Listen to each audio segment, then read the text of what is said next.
Sesaat lagi Anda akan menyaksikan Damai Indonesiaku dipersembahkan oleh Wadimor tentu sarung kita.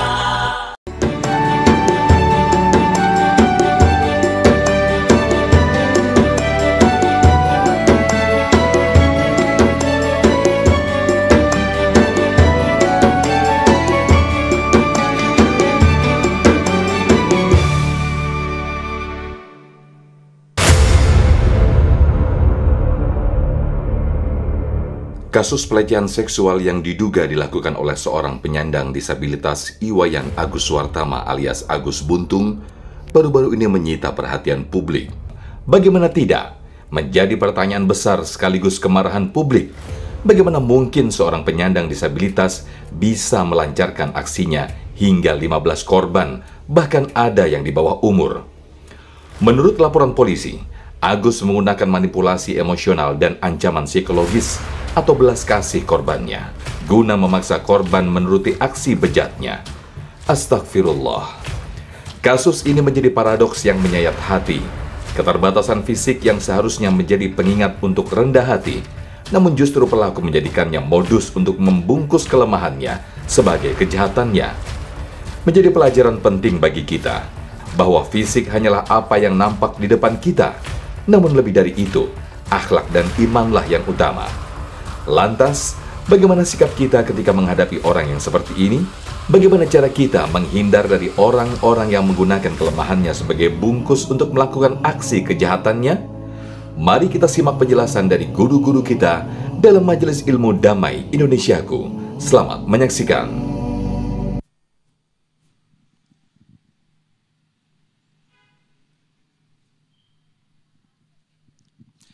Bismillahirrahmanirrahim. Assalamualaikum warahmatullahi wabarakatuh. Alhamdulillahirabbil alamin, hamdan katsiran thayyiban mubarakan fih. Allahumma shalli ala sayyidina Muhammad wa ala ali sayyidina Muhammad.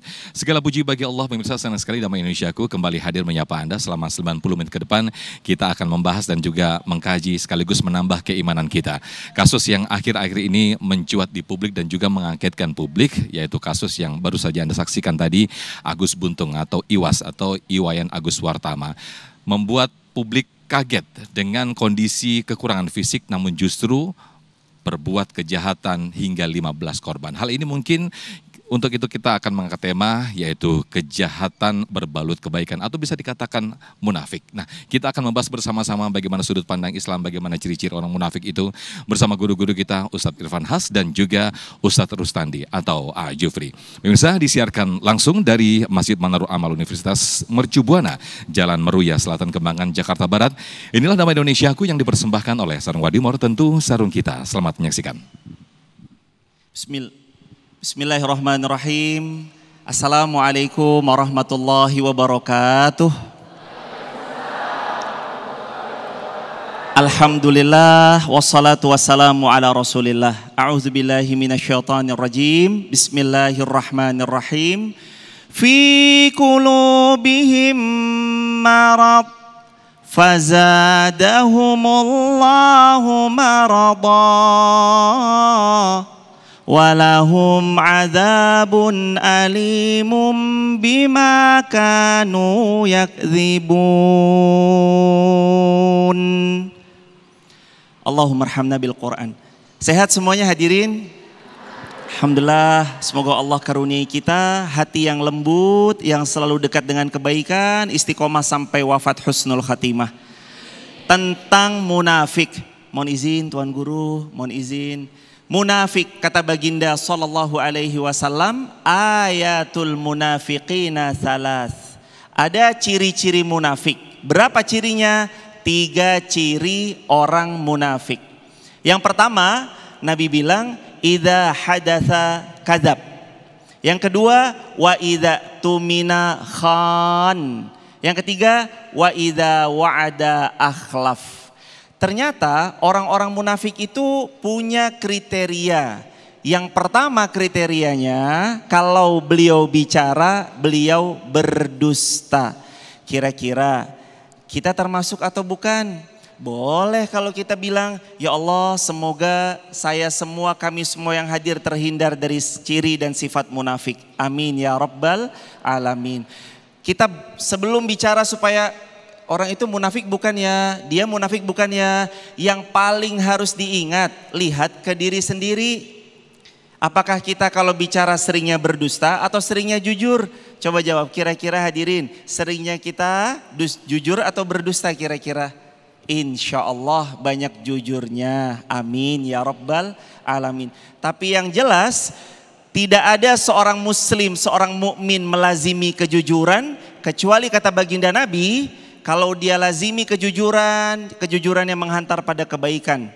Dan kalau dia bicaranya terus baik, yahdi ilal jannah, dia nanti dimasukkan ke dalam syurganya Allah. Insya Allah yang hadir di sini ahli syurga semuanya. Hadirin sekalian, yang kedua, apa kata baginda tentang ciri-ciri orang munafik? Kata Nabi, wa idza tumina khan, kalau dia diberi amanah, dia mengkhianati amanah yang Allah berikan padanya. Manusia dicipta sama Allah untuk mendekat, kita dicipta untuk ibadah. Maka sebisa mungkin apapun yang Allah perintahkan kita lakukan. Karena menjaga amanah itu bukan cuma sekedar menjaga, ini saya titipin barang ya, tolong dijaga. Enggak, bukan cuma itu aja. Tapi kita memegang setiap amanah yang Allah titipkan ke kita. Salah satunya dititipkan sehat, dipakai dalam taat. Coba diulangi, dititipkan sehat, dipakai dalam apa? Dipakai buat taat. Dipakai buat ngaji, dipakai buat taklim, dipakai buat deres Quran. Itu yang membuat hati kita nanti pasti akan tenang. Terus ciri munafik yang ketiga, wa idza wa'ada akhlaf. Kata baginda, ciri-ciri munafik yang ketiga, kalau beliau berjanji seringnya memungkiri. Kalaulah kita berjanji, sekalipun sama anak kecil lafadznya sudah janji, jangan pernah dipungkiri. Apa bedanya saya baru niat sama saya sudah beneran berjanji? Bedanya ada di kalimat inni nadartulak. Ya Allah, aku berjanji. Jadi kalau kita baru bilang saya berniat mau berangkatin umroh saudara saya, itu baru niat. Tidak dihitung sebagai janji. Tapi kalau kalimatnya saya janji 2025 ini saya berangkatkan dia umroh, janji wajib ditepati. Kalau tidak ditepati namanya hutang. Namanya apa? Hutang.